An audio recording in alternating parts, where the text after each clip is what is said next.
తెలంగాణ నిరుద్యోగులను 40 లక్షల మందిని ఏ విధంగా మోసం చేసింది అనే విషయాన్ని గత కొన్ని రోజులుగా పదే మన వైఆర్టీవీ తెలుగు న్యూస్ ఛానల్లో నేను చెప్తూ వస్తూ ఉన్నా.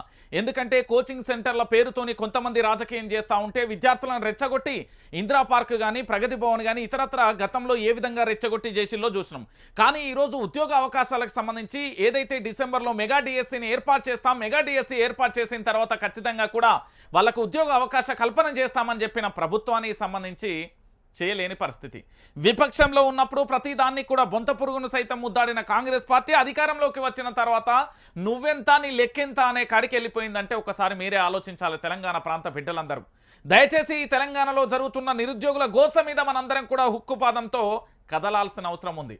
ఇందిరా పార్కుల వద్ద ఈరోజు ధర్నా చేయడానికి ప్రధానమైన కారణాలు ఏంటనుకుంటున్నారు? ఈ తెలంగాణ ప్రాంత బిడ్డలందరూ కూడా ఆలోచించాల్సిన అవసరం ఆవశ్యకత ఎంతైనా ఉంది. తెలంగాణ రాష్ట్ర రాజకీయాలలో నిరుద్యోగులకు మొదటి నుండి కూడా మొండి చేయి కనబడుతూనే ఉంది. తెలంగాణ ఉద్యమంలో ఇంటికో గడప చొప్పున ఇంటికో వ్యక్తి చొప్పున ఎటువైపు చూసినా ఎక్కడ చూసినా కూడా తెలంగాణ ఉద్యమకారులందరూ కూడా ఇప్పటికీ కూడా ఉద్యోగాలు లేక తమ జీవితాలను ఏ విధంగా వెల్లదీస్తున్నారో కూడా మనందరికీ తెలిసిన విషయమే. ఇక మరో విషయం ఏంటంటే వైఆర్టీవీ తెలుగు మీరు చూస్తున్నారు కదా. ఈ వైఆర్టీవీ తెలుగు న్యూస్ ఛానల్కి సంబంధించి ఎట్లున్నది ఏం కథ అనేది చూసే ప్రయత్నం అయితే చేస్తాను.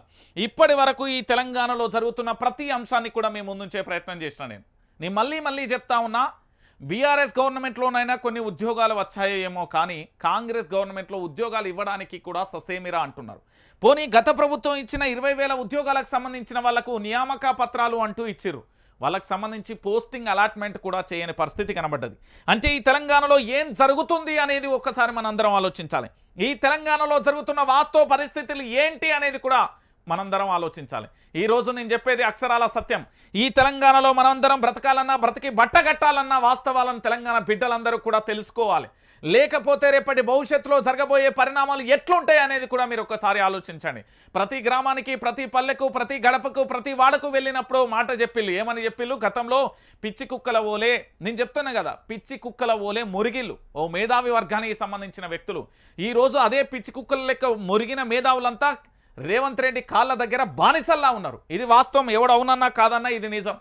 ఇది ఎవడు ఒప్పుకున్నా ఒప్పుకోకపోయినా ఇదే నిజం. తెలంగాణలో జరుగుతున్న ఒక ఆకృత్యమైన పాలన అనుకోవచ్చు. ఎందుకంటే ఈ రాష్ట్రానికి సంబంధించి జరిగిన కొన్ని అంశాలన్నింటినీ కూడా మీ అందరికీ నేను చెప్పే ప్రయత్నం అయితే చేస్తా. ఒకసారి చూడాలి మీరు అందరూ.